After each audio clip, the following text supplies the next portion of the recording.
¿Qué tal, amigos? Seguimos en este curso de Principios de Mayordomía Cristiana y el episodio de hoy se llama Ideas falsas alrededor del dinero. Hay personas que se benefician de nuestra fe, de nuestra ignorancia y de nuestra comodidad para engañarnos con ideas falsas del dinero. Si tú eres una persona que está gravemente enferma de soberbia, probablemente este episodio te va a resultar como cuando te tomas una medicina, un jarabe de estos que saben muy amargos, pero que finalmente sirven para curarte de la tos. Entonces probablemente te vaya a resultar un poco desagradable algunos de estos conceptos que vamos a ver. La vida eterna que nos ofrece Cristo y las riquezas espirituales son inmensamente mayores o más importantes. O sea, no hay forma de comparar entre la inmensidad de la riqueza, que es la salvación de nuestra maldad, comparada con las bendiciones materiales, que éstas se corrompen, como decía Jesús, se las traga la polilla o el moho, y estas no te las vas a poder llevar después de la muerte. Entre escoger una relación de amistad con Dios, que es la fuente inagotable de la vida eterna, y que tu confianza esté en Dios, contra confiar en tus activos o en lo que te pudieran dar las riquezas materiales, escoge siempre tener una relación con Dios. Esto es muchísimo mejor porque además es eterna, ¿no? La codicia pues genera un sistema económico de dominación, pero que es fallido, que se basa en propagar el chantaje, la manipulación, los engaños, el miedo, y en la creencia, que es una falsa creencia, de que las riquezas son las respuestas al problema del ser humano. También pues hay falsos maestros que tratan de usar las escrituras para aprovecharse de la gente ingenua. Vamos a revisar sus principales engaños y también les vamos a dar respuesta, y también vamos a desmentir muchas convenciones sociales que son como errores que se dice que tienen que ver con Dios, ¿no? Que por ejemplo que se cree que el dinero es malo, ¿no? Según la religión, o que se cree que Dios quiere que la gente esté en pobreza. Pues ese también es una convención social, un engaño, un prejuicio generalizado, pero que las escrituras no dicen nada de eso. Eso lo vamos a revisar.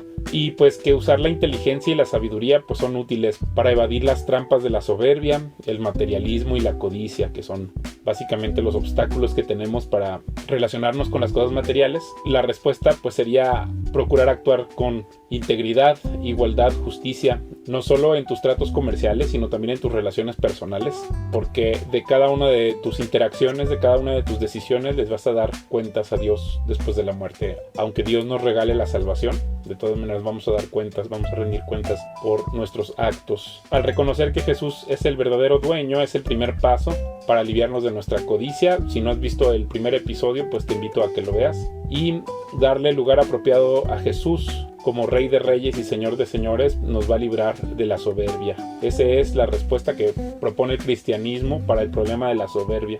Vamos empezando con el detalle. Aquí este episodio se llama Ideas falsas alrededor del dinero, dentro de este curso que se llama Principios de Mayordomía Cristiana. Tenemos el capítulo de hoy que se llama Los falsos ídolos del dinero, que están basados en la soberbia, la envidia y la arrogancia. Creo que es muy bueno que empecemos este episodio pues hablando del conflicto de interés que existe con el tema del dinero. O sea, existen personas que se van a beneficiar de que nosotros pues estemos en una posición de comodidad, ¿no? Que nos sintamos cómodos, que queramos a lo mejor la síntesis de todas las cosas, ¿no? Que no queramos aprender las cosas a profundidad, que no pongamos atención, que a lo mejor estemos confiando en buena voluntad que nos están diciendo la verdad, ¿no? Incluso ellos toman ventaja de nuestra propia codicia, ¿no? Que es alimentada por nuestra maldad. Todas las personas, todos los seres humanos, hasta el más puro de todos, el más religioso, el que creas que es la más buena persona, la madre más abnegada, todos somos malvados, todos tenemos una desviación, todos tenemos el problema de la codicia, todos vamos a tener el problema de la soberbia. Esa debilidad pues es explotable por otras personas, y esa es la razón por la que hay tantos engaños y distorsiones, porque se toca un poquito el ego de las personas o su debilidad. Y hay gente que es especialista en hacer trampas, en poner trampas, y pues mientras más inconscientes seamos, mientras más bobalicones andemos por la vida, pues más fácil es hacernos caer en esas trampas. La forma de contrarrestar este conflicto de interés pues es usar la astucia, que tuviéramos un corazón de niños inocente, como palomas, pero que fuéramos astutos como serpientes, ¿no? Que usáramos toda nuestra inteligencia y toda nuestra sabiduría para examinar las situaciones y luego tomar decisiones sabias. Y esto es lo que va a facilitar que no caigamos en las trampas que otras personas ponen, ¿no? Y así también vamos a poder vivir mejor y también pues ayudar a otras personas, bendecirlas con nuestra mejor posición, ¿no? Si imagínate una persona que se está ahogando, pues otra persona que se está ahogando es difícil que ayude a alguien que se está ahogando, ¿no? Normalmente es una persona que está en una posición más fuerte la que ayuda a una persona que está en una posición más débil, como Dios que está en su gloria poderosa, santísima, inaccesible y que tiene la bondad de ayudarnos a nosotros, ¿no? Entonces esta es parte de la idea, ¿no? Que tú utilices la inteligencia para liberarte y luego que puedas ayudar a otros, ¿no? Entonces aquí vamos a empezar con el problema raíz, el problema muy importante, como les decía en el episodio anterior. No me gustaba empezar por el problema, empezábamos por lo básico, que es que Dios es el verdadero dueño de las cosas, pero ahora sí ya vamos a entrar al problema. El problema es que los seres humanos somos soberbios, todos nos queremos comparar todo el tiempo con los demás. Los psicólogos usan el término narcisista, ¿no? Pero pues es hasta intercambiable entre una persona egoísta, una persona soberbia o una persona narcisista. Como decíamos, es pues el estado más primitivo del ser humano. Cuando un bebé recién nace, pues lo único que está haciendo es maravillarse de lo inteligente y lo fantástico que es él, ¿no? Entonces se ve las manos y se ríe porque está teniendo pensamientos, y entonces no porque nuestro cuerpo crezca o se desarrolle significa que maduramos. Hay gente que tiene 40, 50 años y sigue siendo egoísta o sigue siendo narcisista, y hay viejos de 70 años que siguen siendo arrogantes y soberbios, y eso no significa que porque su cuerpo haya madurado significa que haya madurado como seres humanos, ¿no? De acuerdo a C.S. Lewis, básicamente la soberbia es la forma más extrema de una persona arrogante, ¿no? Arrogante, cuando escuchamos la palabra arrogante, pues es una persona que se siente más que los demás, que está por encima. La palabra, los gringos utilizan la palabra haughty, que es como altivo, ¿no? Entonces, en la parte más extrema de la persona más altiva, pues está el soberbio, ¿no? Básicamente, pues es una persona que se cree autosuficiente de Dios y entonces dice: yo soy más que Dios, o yo soy más que todos los demás. Lo consideramos nosotros en el cristianismo un cáncer. Eso es un cáncer, es como una enfermedad. Una persona que sufre de egoísmo o de arrogancia o de soberbia, pues básicamente pues la está pasando muy mal, ¿no? Porque no ha tenido otra conclusión más que ponerse esa persona, sus necesidades como el centro, como la prioridad. Pero pues dada la realidad de que existimos más personas, pues obviamente es una necedad pensar que una persona es el centro del universo, ¿no? A lo mejor crees que eres el centro de tu universo, pero no significa que seas el centro del universo. Habemos más personas en el mundo, ¿no? Oh, sorpresa. Y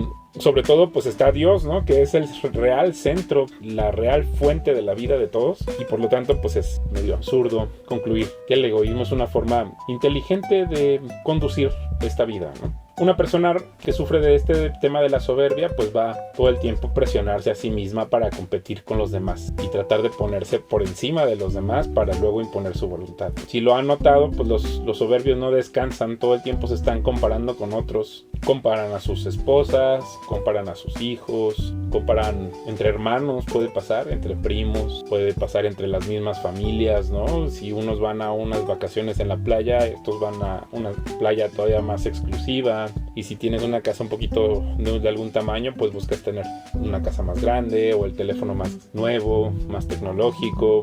Total que es una enfermedad que no se detiene, ¿no? Y finalmente lo que tratas de hacer cuando estás tratando de imponer tu voluntad a través de la soberbia, pues es hacer que los demás hagan cosas y empezar a manejarlos como si fueran soldaditos de juguetes. Yo he visto, ¿no? Que los hombres pues como si fueran soldaditos de juguetes y las mujeres como si las demás personas fueran muñecos de trapo. ¿Cómo puedo identificar si yo tengo esta enfermedad de la arrogancia? Porque todo el tiempo estás diciendo: yo logré esto con mi ingenio, con mi talento hice que esto sucediera, mi riqueza proviene de mi trabajo duro, esto lo traje de Timbuktu, es importado, como para tratar de generar una impresión en los demás. Estás diciendo todo el tiempo que te mereces más. Y como dice C.S. Lewis, como les decía, que la soberbia pues es enemistad, no solo contra otros, sino con Dios. Uno de los grandes problemas de la persona soberbia es que le cuesta trabajo a un soberbio reconocer a Dios. De hecho, le es imposible, porque como el soberbio ya ha entrenado su mente para mirar a todos hacia abajo y a todas las cosas hacia abajo, pues Dios, que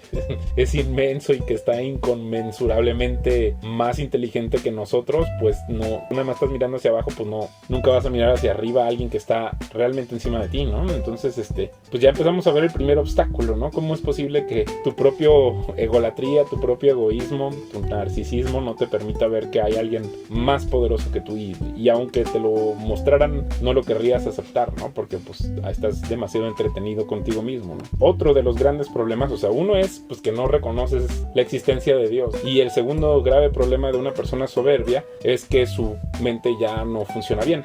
A pesar de que sea una persona que a lo mejor pueda utilizar su intelecto para hacer sumatorias matemáticas, etcétera, no, una persona soberbia no ve la realidad bien, entonces no tiene capacidad de empatía, no puede contentarse con su realidad, todo el tiempo está inconforme y tampoco puede usar bien la razón, o sea, no va a entender los razonamientos, no va a entender, por ejemplo, que el amor no tiene precio, ¿no? O no va a entender las emociones de los demás, está demasiado concentrado en sus necesidades, está demasiado concentrado en sus deseos, en sus anhelos. Es un grave error cometer el darle rienda a la arrogancia, ¿no? Sentirse mejor que los demás. Y luego además eso va a obstaculizar tus relaciones con otras personas, además de las de Dios, ¿no? Entonces cuando se combina ese rechazo a Dios con saber que te vas a morir, pues lo que es lógico para una mente humana es que, o sea, bueno, ¿qué tan lógico puede ser si ya está bien distorsionado tu entendimiento? Pero lo que normalmente razonan estas personas es que en donde hay que enfocarse es en pues lo material, que es lo único que ellos pueden palpar, ¿no? Con sus sentidos. Entonces dicen, de todas estas cosas materiales, pues voy a buscar el consuelo en los placeres. Y entonces su mente empieza como a alterarse y de reconocer a un Dios, ¿no? Un Dios espíritu que sea trascendental a las cosas materiales, pues caen en este error del monismo materialista, donde dicen que pues solamente las cosas que existen son las materiales y que pues lo espiritual no existe, o los números no existen, las ideas no existen, solamente las cosas que ellos pueden palpar con sus sentidos, ¿no? Entonces de ese problema de distorsión del conocimiento de la razón, ellos empiezan como a otorgarle cualidades divinas a las cosas. Ahí es donde surge el panteísmo, y lo vemos históricamente, ¿no? Y del panteísmo es de donde ya se dice, no, pues el sol es una divinidad, y la luna es una divinidad, y la lluvia es una divinidad, y pues en realidad esos son dioses, son historias de estas mitologías que se forman acerca de estas divinidades, y muchas veces son pues convenientes, ¿no? Para el placer o para explicar el dolor, etcétera. Y así es como las personas pues se forman estos ídolos falsos. Pero los ídolos pues son espejismos, son ideas falsas que nos creemos que son realidad, pero que en realidad pues son trampas voluntarias para evadir el miedo que le tenemos a la muerte. A través de los ídolos las personas engañan a otras personas. Hay gente que se dedica a fabricar ídolos para engañar a otras personas y beneficiarse, ¿no? El problema es que la idolatría pues es una trampa cognitiva, porque una persona que se convierte en un fanático pues es muy fácil quitarle todo tipo de entendimiento. Una persona fanática ya no razona, ya no le puedes usar la lógica porque se distorsionan sus principios a través de ideologías que son construcciones. Van construyendo ciertas ideas y entonces todo lo tienen ya encapsulado dentro de esas mismas ideologías y pues ya es imposible que una persona salga de ahí o que utilice bien la razón con claridad. Los psicólogos le llaman apego a veces en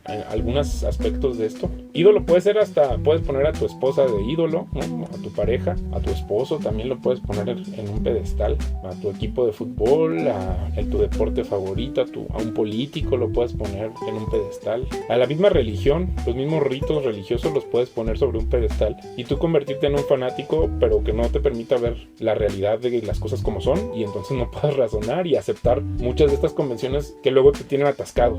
Lo que les decía, el fanático beneficia a sus ídolos falsos o a los dueños de esos ídolos falsos. Imagínate, las productoras de contenidos pues generan a sus propios ídolos pues para tenerte gastando y que vayas a los conciertos o vayas a sus eventos y dejes de trabajar para aprenderte cifras totalmente irrelevantes para tu vida, que no te van a aportar nada en tu vida, pero pues ahí tienes a tus ídolos falsos. Lo mismo pasa, ¿no? Va a haber un evento de tal político y entonces dejo de hacer mis cosas que realmente son valiosas o importantes, o dejo de atender a mi propia familia para para quitarme ese pan de la boca y pues servir a este ídolo falso. Entonces así, este mundo está lleno de idolatría y está muy lleno de gente que se beneficia de construir este tipo de trampas mentales. Obviamente esta idolatría funciona en varias áreas de la vida, ¿no? Entonces nosotros vamos a hablar específicamente de la idolatría del dinero, el ídolo falso que a veces nos convertimos del dinero. La distorsión de la codicia y de la avaricia es un amor excesivo por el dinero. Aquí vamos a ver, por ejemplo, Colosenses 3:5. Así que hagan morir las cosas pecaminosas y terrenales que acechan dentro de ustedes. No tengan nada que ver con la inmoralidad sexual, la impureza, las bajas pasiones y los malos deseos. No sean avaros, pues la persona avara es idólatra porque adora las cosas de este mundo. Y ahí tenemos la primera advertencia de Pablo acerca de la codicia y la avaricia. Los arameos le pusieron a esta adoración del dinero, a la codicia, le pusieron mamón, palabra que literalmente significa riqueza. Yo tengo la teoría de que la palabra que usamos los mexicanos precisamente viene de aquí, que una persona codiciosa, avariciosa, soberbia, altiva de corazón, cuando le dices no seas mamón, pues es eso, ¿no? No seas altivo, no seas soberbio. Pero en su palabra original, pues es un ídolo falso que se cultiva con la soberbia, como les decía, con la envidia, con la codicia, con el miedo a la muerte. Una persona que adora esta religión del dinero, pues tiene una vida miserable porque todo el tiempo se está comparando, nunca se detiene su comparación que hace, siempre está viendo porque alguien tiene más dinero que él, porque es más inteligente que él, porque tiene una mujer más guapa que la de él. El engaño de la codicia, ya como sistema, como religión, constantemente forma campañas mentales que tratan a los humanos como objetivos o como consumidores y provocan este tema del elitismo, o sea, generan sus sociedades estas secretas donde unos son más importantes que otros, fomenta el egoísmo y el engaño de que tú eres una persona que eres insuficiente o que te estás quedando obsoleta. Entonces tienes que comprarte esos zapatos, tienes que esforzarte más para lograr esa atención, conseguirte esa ropa que está al grito de la moda, tener esa relación, tener esa casa en esa zona para que valgas más, ¿no? Si tienes todas estas cosas materiales, entonces vales más, y eso es lo que caracteriza a una persona codiciosa. El problema con el dios Mamón es que él promete seguridad, identidad, libertad, te hace creer que el dinero tiene la respuesta a todos los problemas humanos, pero sabemos que Salomón advierte contra esta forma de pensar, dice que es autodestructiva. Dice Salomón: los que aman el dinero nunca tendrán suficiente. Qué absurdo es pensar que las riquezas traen verdadera felicidad. Cuanto más tengas, más se te acercará la gente para ayudarte a gastarlo.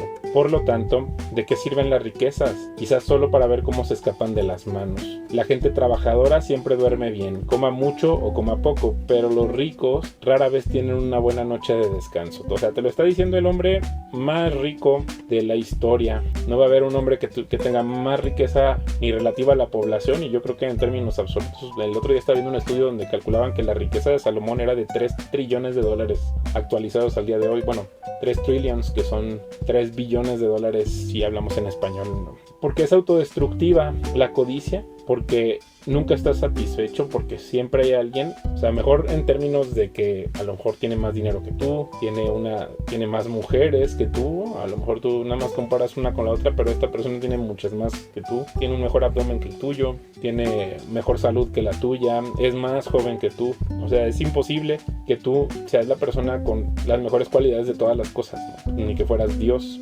Entonces ahí estamos atacando el tema de la soberbia, ¿no? El problema de la codicia, pues es un error del entendimiento, de la lógica, porque en primer lugar depende de que tu confianza está depositada en una materia que se corrompe y se destruye con el paso del tiempo. No sé si estás familiarizado con el tema de la física, pues estaríamos hablando de la entropía, ¿no? No hay ningún valor absoluto que se mantenga, ni siquiera el oro. El oro alguien puede entrar a la bóveda y robárselo, ¿no? O tú puedes pensar que tienes un certificado, pero a lo mejor ya no existe ese oro en esa bóveda y nada más te están haciendo pensar que la tienes. Eso ya se convirtiría en un dinero fiduciario, ¿no? Porque tiene que ver en tu fe en ese certificado, pero no estás viendo el oro. Entonces realmente no hay ninguna de las riquezas que el hombre ha diseñado o con las que funciona nuestro mundo humano puede resistir el paso del tiempo. Entonces por eso es un error conceptual ser una persona codiciosa. Pero además, fíjate, Dios se hizo hombre para salvarnos de nuestra maldad de forma gratuita. Bueno, gratuita para nosotros, ¿no? Finalmente Él sí hizo un pago, que es el precio de su sangre.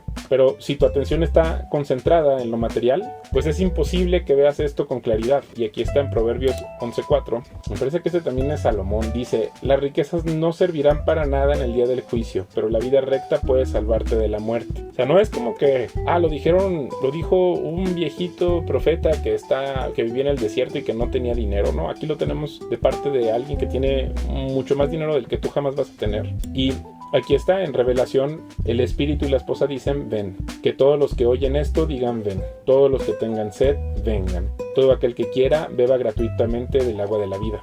Centrar tu vida en Cristo lleva a la vida eterna. Centrar la vida en las riquezas no solo es un error absurdo, sino un desperdicio. Y aquí tenemos en Jeremías 2:11-13. Dice: alguna vez una nación ha cambiado sus dioses por otros, aun cuando no son dioses en absoluto. Sin embargo, mi pueblo ha cambiado a su glorioso Dios por ídolos inútiles. Los cielos están espantados ante semejante cosa y retroceden horrorizados y consternados, dice el Señor. Pues mi pueblo ha cometido dos maldades. Me ha abandonado a mí, la fuente de agua viva, y ha cavado para sí cisternas rotas que jamás pueden retener el agua. O sea que aquí lo que está explicando Dios a través del profeta Jeremías es que el materialismo, el poner tu esperanza en la materia, pues es como cavar cisternas rotas donde se supone que tú vas a retener agua, pero pues en realidad pues es un hoyo, son vacías, no almacenan valor. Centrar la atención en las riquezas como un fin en sí mismo puede apartarte de Dios. Y aquí tenemos Ezequiel 28 del 4 al 5. Dice: con tu sabiduría y entendimiento has acumulado mucha riqueza, oro y plata para tus tesoros.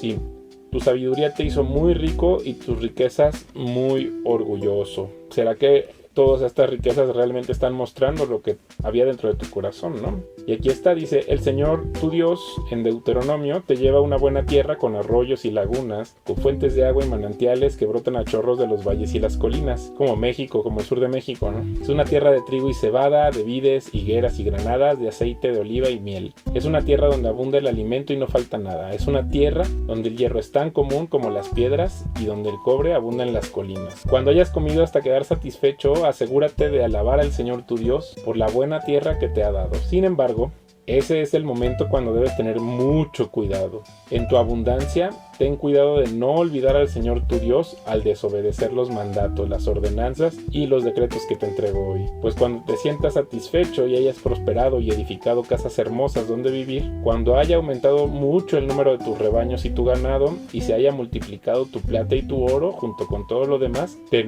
mucho cuidado. No te vuelvas orgulloso en esos días y entonces te olvides del Señor tu Dios, quien te rescató de la esclavitud de Egipto. Híjole, pues por ley es muy difícil que alguien te obligue a que no te vuelvas orgulloso. Dice: no olvides que Él te guió por el inmenso y terrible desierto que estaba lleno de escorpiones y serpientes venenosas. Él te dio agua de la roca. En el desierto te alimentó con maná, un alimento desconocido para tus antepasados. Lo hizo para humillarte y ponerte a prueba por tu propio bien. Todo esto lo hizo para que nunca se te ocurriera pensar: he conseguido toda esta riqueza con mis propias fuerzas y energías. Acuérdate del Señor tu Dios. Él es quien te da la fuerza para obtener riquezas, a fin de cumplir el pacto que les confirmó a tus antepasados. Entonces es Dios el que te da la fuerza para obtener las riquezas, pero tú en tu soberbia y en tu egoísmo piensas que eres tú mismo, ¿no? Entonces, por eso empezábamos a hablar de la soberbia, ¿no? En medio de la prosperidad, una persona puede volverse miserable y enferma e ignorar a Dios. Y aquí está Deuteronomio 31:20.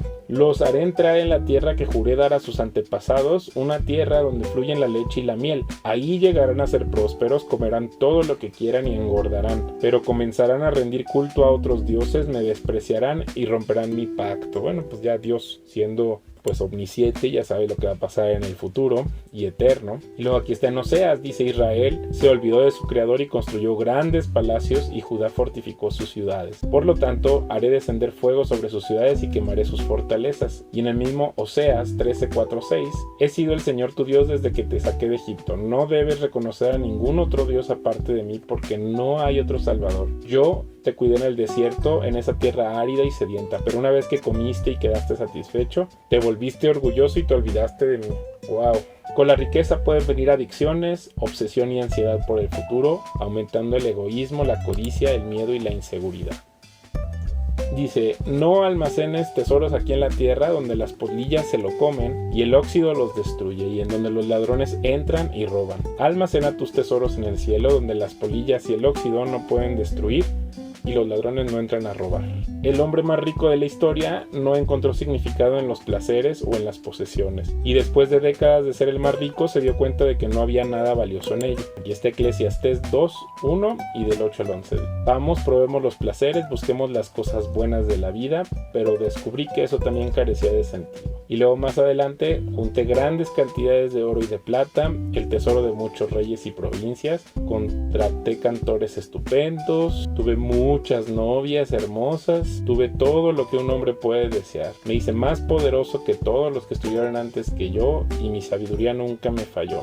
Todo lo que quise lo hice mío, no me negué ningún placer. Hasta descubrí que me daba gran satisfacción trabajar mucho, pero al observar todo lo que había logrado con tanto esfuerzo vi que nada tenía sentido. Era como perseguir el viento. No había absolutamente nada que valiera la pena en ninguna parte. Entonces, con las riquezas, luego pasa algo bien extraño, ¿no? La gente que tiene dinero piensa que tiene la razón. Imagínate, ese es otro problema mental que ocurre, ¿no? Qué aflicción para los que dicen que lo malo es bueno y lo bueno es malo, que la oscuridad es luz y la luz es oscuridad. Al nada más tienes por ahí unos 5 o 10 milloncitos de pesos y ya piensas que todo el mundo te tiene que dar la razón y que todo el mundo te tiene que aplaudir, ¿no? Qué aflicción les espera a los que se creen sabios en su propia opinión y se consideran muy inteligentes. Y aquí está, por ejemplo, el otro ejemplo del rey David, ¿no? Que ya era un rey, lo tenía todo, y no se negó a sí mismo para poseer la mujer de uno de sus hombres, creyendo que era la excepción de la regla. Segundo de Samuel 11:24. Los arqueros que estaban en la muralla nos dispararon flechas, mataron a algunos hombres del rey, entre ellos a Urías elitita, y de esta manera despojó a Urías de Betsabé. Con abundancias y riquezas, tu atención se puede desviar a este mundo temporal y dejar de pensar en Dios eterno.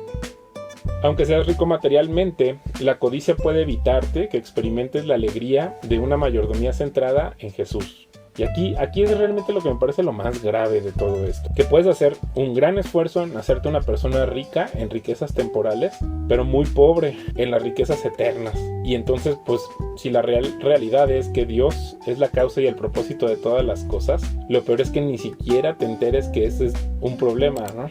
Y aquí está, en Apocalipsis 3:17 dice: tú dices, soy rico, tengo todo lo que quiero, no necesito nada, y no te das cuenta de que eres un infeliz y un miserable. Eres pobre, ciego y estás desnudo. Es lo que está diciendo Jesús a una persona que tiene este problema. La idolatría es una relación errónea con la materia. Dios provee bienes valiosos a las personas que luego son usados para construir ídolos. Es un razonamiento, pues ahora sí que verdaderamente para gente que no tiene entendimiento. Aquí está, Isaías dice: por ejemplo, Israel está lleno de plata y de oro, sus tesoros no tienen fin, su tierra está llena de caballos de guerra y tampoco tienen fin sus carros de guerra. La tierra está llena de ídolos, el pueblo rinde culto a cosas que hizo con sus propias manos. Y no lo iba a leer, pero la verdad es que sí vale la pena, está muy interesante este pasaje. Dice que el herrero se ubica frente a su fragua para hacer una herramienta afilada, la martilla, y le da forma con todas sus fuerzas. Luego le da hambre por trabajar y se siente débil y le da sed y casi desmaya, y luego le pasa al tallador, quien mide un bloque de madera y le traza un diseño y hace con un cincel y corta cedros, escoge cipreses y robles y usa una parte de la madera para hacer fuego, y con eso se calienta y hornea el pan. Después, aunque parezca increíble, toma lo que queda y se hace un dios para rendirle culto. Hace un ídolo de esto y se inclina ante él. Quema una parte del árbol para asar la carne y para darse calor, y luego dice: qué bien se siente con este fuego. Luego toma lo que queda y hace su dios un ídolo tallado. Cae de rodillas ante el ídolo, le rinde culto y le reza y le dice: rescátame, tú eres mi dios. Cuánta estupidez y cuánta ignorancia. Tienen los ojos cerrados y no pueden ver. Tienen la mente cerrada y no pueden pensar. La persona que hizo el ídolo nunca se detiene a reflexionar. Vaya, es solo un pedazo de madera. Quemé la mitad para tener calor y la usé para cocer pan y asar la carne. ¿Cómo es posible que lo que queda sea un dios? ¿Acaso debo inclinarme a rendir culto a un pedazo de madera? El pobre iluso se alimenta de cenizas, confía en algo que no puede ayudarlo en absoluto. Sin embargo, no es capaz de preguntarse: ¿este ídolo que tengo en la mano no será una mentira? Fíjense al nivel al que llega la tontería, la estupidez humana, cuando ya se te embotó el entendimiento por la idolatría, ¿no? Y lo mismo pasa con un cantante o lo mismo pasa con un político, les digo, con poner al dinero como ídolo falso, ¿no? Estar nada más hablando del dinero que haces o de tus herramientas. Dice, ella no se da cuenta de que fui yo quien le dio todo lo que tiene, grano, vino nuevo y aceite de oliva, hasta le di plata y oro. Pero ella le ofreció todos mis regalos a Baal. Siendo Dios el que da todas las cosas, estos mismos regalos son los que se entregan a estos ídolos falsos. Otro error de una persona codiciosa es que confía más en los rituales y en las liturgias, ¿no? Los protocolos. Yo quiero ser el padrino y yo quiero aventar, no sé, el incienso, prender el incienso. ¿Crees que por hacer estas cosas te vas a librar de que Dios examine tu camino en lugar de realmente cambiar de opinión? En lugar de realmente arrepentirte de tus maldades, piensas que por hacer tal o cual ritual te vas a salvar o vas a ser perdonado, pero no, así realmente no funciona. Miren aquí Jeremías 7:4 dice, no se dejen engañar por los que les prometen seguridad simplemente porque aquí está el templo del Señor. Ellos repiten, el templo del Señor está aquí, el templo del Señor está aquí. Y aquí está Jesús también en Mateo 5:23-24 dice, si presentas una ofrenda en el altar del templo y de pronto recuerdas que alguien tiene algo contra ti, deja la ofrenda ahí en el altar, anda y reconcíliate con esa persona, luego ven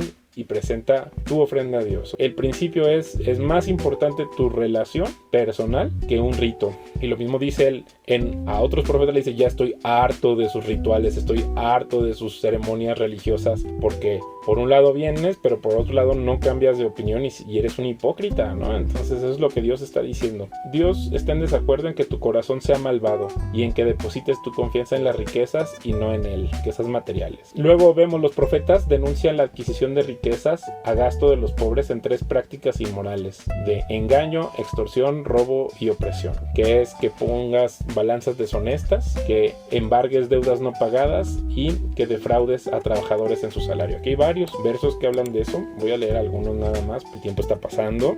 Pesas y balanzas legítimas y medidas exactas. La gente se comporta como astutos comerciantes que venden con balanzas fraudulentas, les encanta estafar. En ese día yo los pondré a juicio, estoy ansioso por dar testimonio contra todos los hechiceros, los adúlteros y los mentirosos.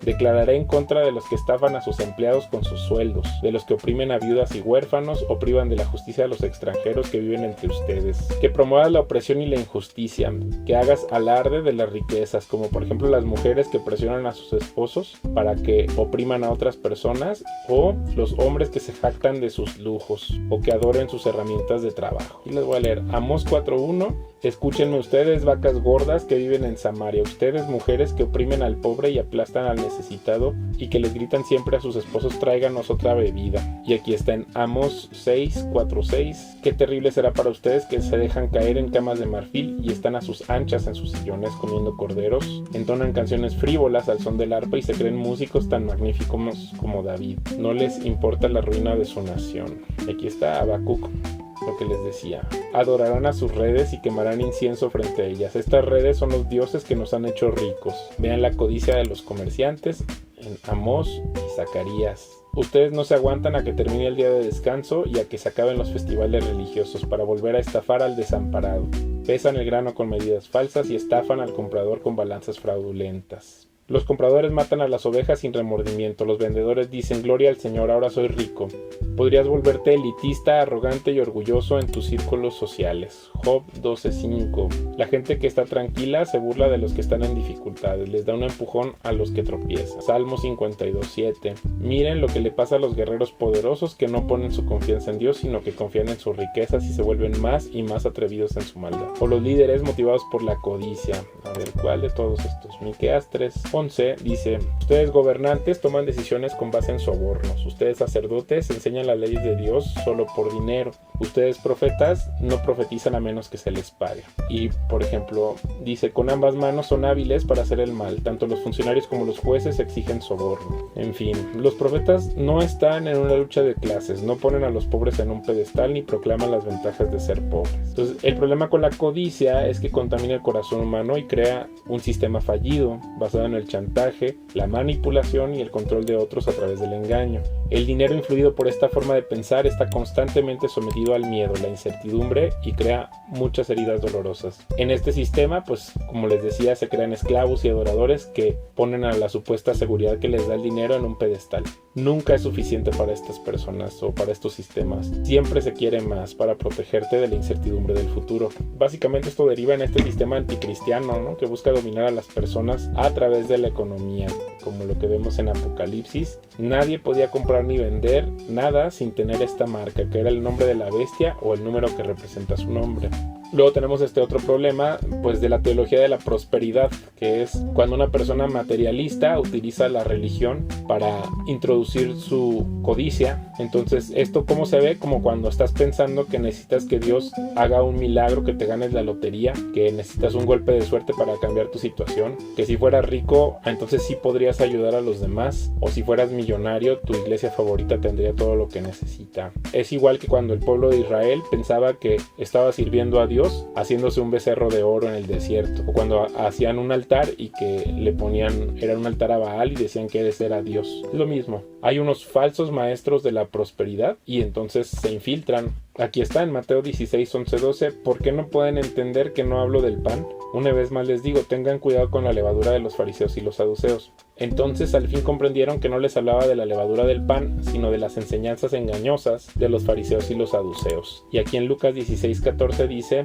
los fariseos amaban mucho su dinero, oyeron todo eso y se burlaron de Jesús. El tipo de enseñanzas que ellos daban, que era materialismo dentro de la religión, pues da el nacimiento a estos falsos maestros que te dicen que si tú eres obediente, pues puedes comprar o puedes mover la mano de Dios a tu favor. Mientras más dinero das, más rico materialmente serás. Entonces es común, los vemos que se benefician y viven en lujos y comodidades, aprovechándose de la necesidad espiritual y de la ignorancia de las personas de buena voluntad. Ya Pedro, en su carta ya advertía de esto, decía, hubo también falsos profetas entre el pueblo, como habrá entre ustedes falsos maestros que introducirán encubiertamente herejías destructoras y aún negarán al Señor que los rescató, atrayendo sobre sí mismos destrucción repentina.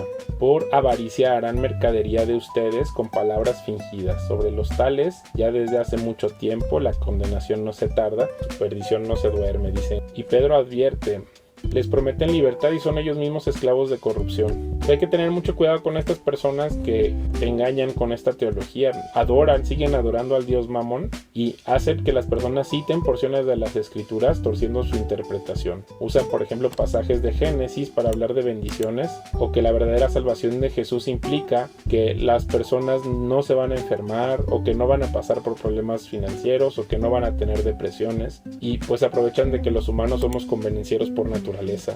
Dice, por ejemplo, les digo la verdad, ustedes quieren estar conmigo porque les di de comer, no porque hayan entendido las señales milagrosas. No se preocupen por las cosas que se echan a perder, tal como la comida. Pongan su energía en buscar la vida eterna que puede darles el Hijo del Hombre, pues Dios Padre me ha dado su sello de aprobación, decía Jesús, ¿no? Pero Dios ya sabe que somos nosotros convenencieros por naturaleza y estas personas también. Entonces el problema es que ellos hacen que entres en negación, te van a deteriorar tu salud mental porque te van a hacer que evadas la realidad, que niegues la existencia del sufrimiento y el dolor utilizando cosas como Romanos 8:28. Luego también distorsionan la relación de obediencia de un siervo hacia su señor. Por ejemplo, los engañan diciendo que al ser hijos de Abraham por fe, pues los gentiles tendremos las posesiones materiales que tuvo Abraham. Entonces, si tú no estás teniendo esa riqueza es porque eres desobediente, y alteran pasajes como Gálatas 3:14. Entonces vean, por ejemplo, esta gente dice que mediante Cristo Jesús Dios bendijo a los gentiles, o sea nosotros, con la misma bendición que le prometió a Abraham. Y entonces ya dicen, no, pues si Abraham tuvo vacas y tuvo muchos ganados, pues tú que eres un hijo de Abraham, pues vas a tener la misma bendición material. Pero en su misma codicia hacen que no te fijes en esto último que dice que pudiéramos recibir por medio de la fe el Espíritu Santo. Es lo que les decía al principio, que las riquezas espirituales son más importantes que las materiales.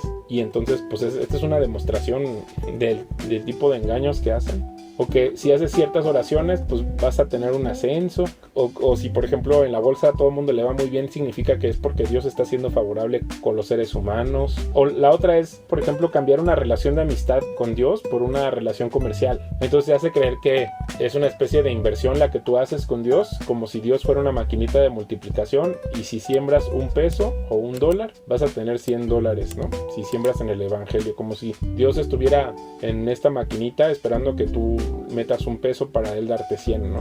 Y utilizan versos como este de Marcos 10:30 que dice: recibirás ahora 100 veces más el número de casas, hermanos, y en el mundo que vendrá esa persona tendrá la vida eterna, ¿no? o usan de 2 de Corintios, que un agricultor siembra unas cuantas semillas y obtendrá una cosecha pequeña, pero el que siembra abundantemente obtendrá una cosecha abundante. Entonces te dicen, pues Dios es como una maquinita y pues en realidad no es tu amigo, Él no busca una amistad de gracia, de amistad.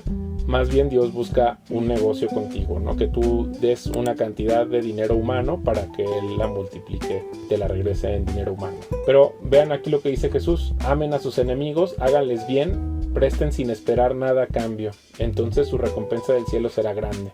Esta teología la contradice, ¿no? Entonces, pérdida de la comprensión de Jesús. Ya no comprendes que Jesús vino a salvarte de tu maldad para darnos vida eterna, salvarnos de la muerte, sino que piensas que viene a enriquecerte materialmente, ¿no? Y luego falta de comprensión del sufrimiento, porque pues Dios no ha elegido evitarnos dificultades. Y gente que particularmente Dios ama, como lo dicen las escrituras, como Daniel, David, Jeremías, Pedro, Pablo, los otros discípulos, Moisés, pues todos sufrieron, todos pasaron cosas difíciles de la vida y pretenden manipular la voluntad de Dios a la agenda personal, ¿no? Cuando la gente dice esto de que yo declaro, yo reclamo, yo confieso, yo digo, yo tomo, confieso con mi boca para que sea realidad, pues contraviene lo que dicen las escrituras. Por ejemplo, aquí en Santiago dice: desean lo que no tienen, entonces traman y hasta matan para conseguir. Envidian lo que otros tienen, pero no pueden obtenerlo, por eso luchan y les hacen guerra para quitárselo. No tienen lo que desean porque no se lo piden a Dios, y aun cuando se lo piden tampoco lo reciben porque lo piden con malas intenciones. Desean solamente lo que les dará placer. Entonces, pues obviamente Dios prometió prosperidad material al pueblo de Israel si mantenían su lealtad hacia Dios, y lo podemos ver en varios pasajes, ¿no? Pero también el Antiguo Testamento demuestra que el pueblo de Israel decidió abandonar al Dios vivo para adorar ídolos, que es lo que hemos estado viendo. Y aunque, por ejemplo, Ana, la mamá de Samuel, reconoció que Dios determinaba la pobreza o la riqueza, sus nietos aceptaban sobornos. Y está ella en su oración, dice: el Señor hace a algunos pobres y a otros ricos, a unos derriba y a otros levanta. Él levanta al pobre del polvo y al necesitado del basurero. Los pone entre los príncipes y los coloca en los asientos de honor, pues toda la tierra pertenece al Señor y Él puso orden en el mundo. Sin embargo, sus nietos aceptaban sobornos y torcían la justicia, y precisamente por su forma de actuar es por la que se deriva un rey, ¿no? Joel y Abías, pero ellos no eran como su padre porque codiciaban el dinero, aceptaban sobornos y pervertían la justicia. Entonces aquí está: el cambio de una sociedad agrícola a una cultura urbana hace que Israel se parezca más a otras naciones, donde empiezan a surgir las élites con gran disparidad. Y luego los reyes obligan a las familias a que se unieran a sus ejércitos los hijos, y que sus hijas se convirtieran en panaderas, perfumistas, cocineras del palacio. Y la monarquía empieza a tomar el dinero que les correspondía de dar de ofrendas, pues los empieza a tomar como impuestos para mantenerse y sostenerse, ¿no?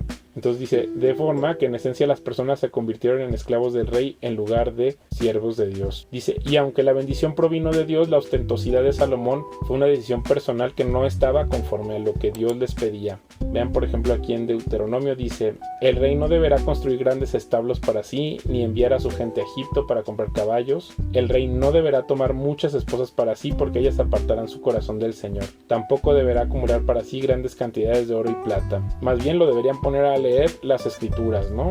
El rey no deberá tomar muchas esposas para sí, porque ellas apartarán su corazón del Señor. Tampoco deberá acumular para sí grandes cantidades de oro y plata. Sin embargo, estos reyes y sus hijos fueron muy ricos por la fidelidad de Dios a su pacto, pero la mayoría de su riqueza fue a parar a la construcción del templo, como ya hemos visto. Y luego, después de Cristo, el templo físico fue destruido. O sea, fue la construcción del templo, luego fue destruido ese templo, fueron llevados los de Israel por el imperio asirio y los de los judíos a Babilonia, y luego regresados los judíos y construyeron un templo que ya no era tan glorioso como el de Salomón. O sea, lo que se trata de decir es que una persona malvada puede vivir mucho y sufrir poco y prosperar mucho, mientras que una persona recta puede sufrir mucho, vivir con enfermedad y morir pobre. Además, Dios tiene propósitos más altos para la adversidad de lo que nosotros alcanzamos a ver. Incluso cuando una persona ama a Dios con todo su corazón, experimenta sufrimiento.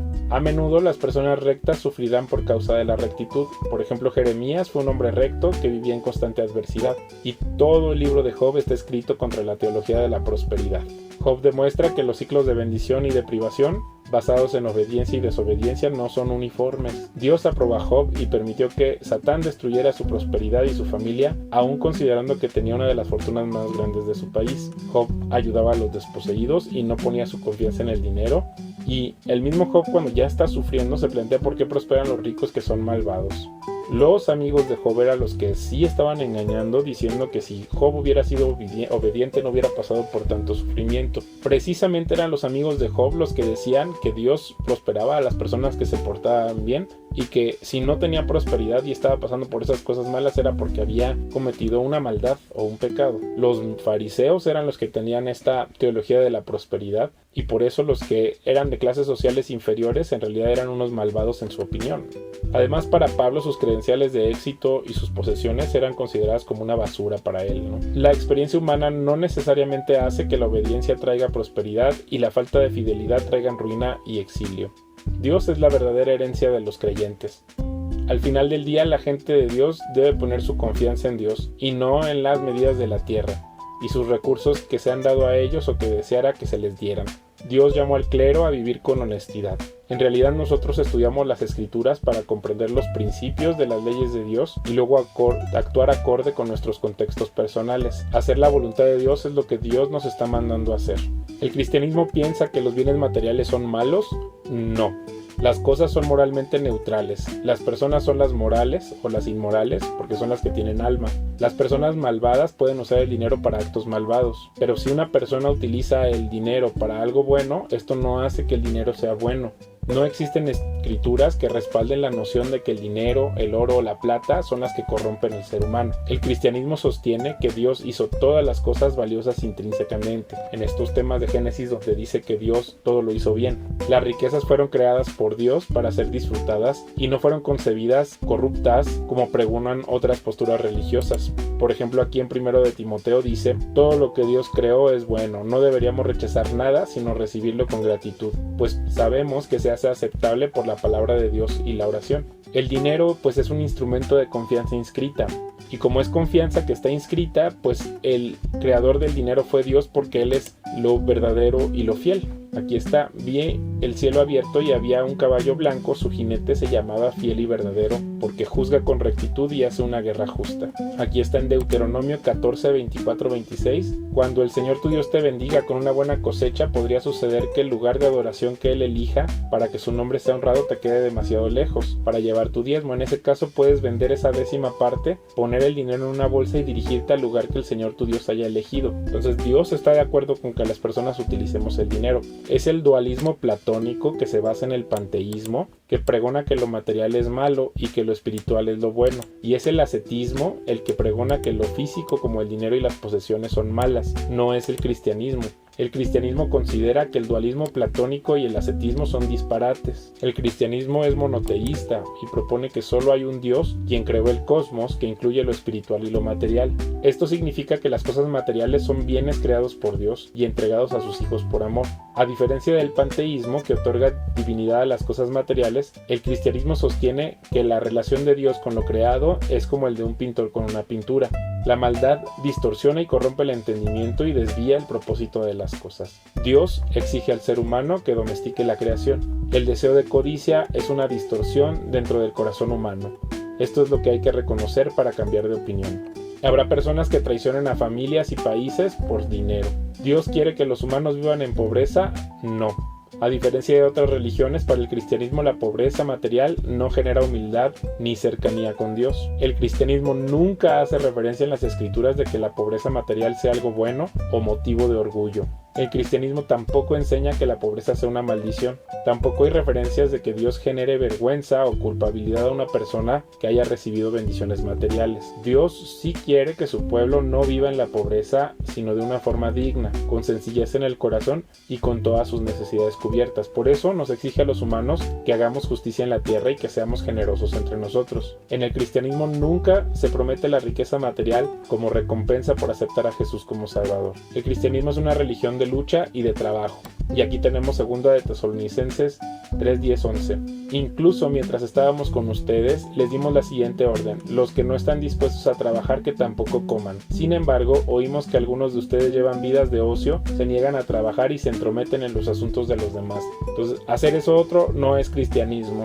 ¿Dios quiere que los ricos cambien de lugar con los pobres? No. Dios quiere que todas las personas confíen en que Él es la fuente de la vida, que los humanos reconozcan que la seguridad proviene de Él y no de las personas con dinero o de los activos. ¿Dios aplica el mismo examen para todas las personas? No. Aunque las leyes son las mismas y son inmutables, Dios es un juez que revisa caso por caso y todas nuestras decisiones a detalle para hacer su juicio. No existe una mayordomía para todos y más bien cada cristiano debe determinar sus decisiones en sus contextos específicos. Vean por ejemplo Romanos 14:4. ¿Quién eres tú para juzgar a los sirvientes de otro? Su amo dirá si quedan en pie o caen. Y con la ayuda del Señor quedarán en pie y recibirán la aprobación de Él. ¿Está bien ofrendar porque acepté chantajes emocionales de un pastor? No. A alguien que use chantaje, manipulación, amenazas o culpa para convencerte de que entregues una ofrenda es un lobo disfrazado de cordero, y sus palabras deben ser ignoradas y o denunciadas. La tristeza genuina que viene de parte de Dios es para que cambiemos de opinión respecto a nuestra maldad. Aléjate de ese lugar y busca otra comunidad de creyentes para apoyar. No estés siguiéndole el juego a una persona que utiliza la manipulación, la culpa o el chantaje para sacarte dinero. ¿Los cristianos pueden disfrutar las posesiones materiales? Sí. En el Antiguo Testamento se celebra la cosecha y se disfrutan los festivales. Además, generar ingresos es algo espiritual y es parte de las órdenes que Dios da a su pueblo.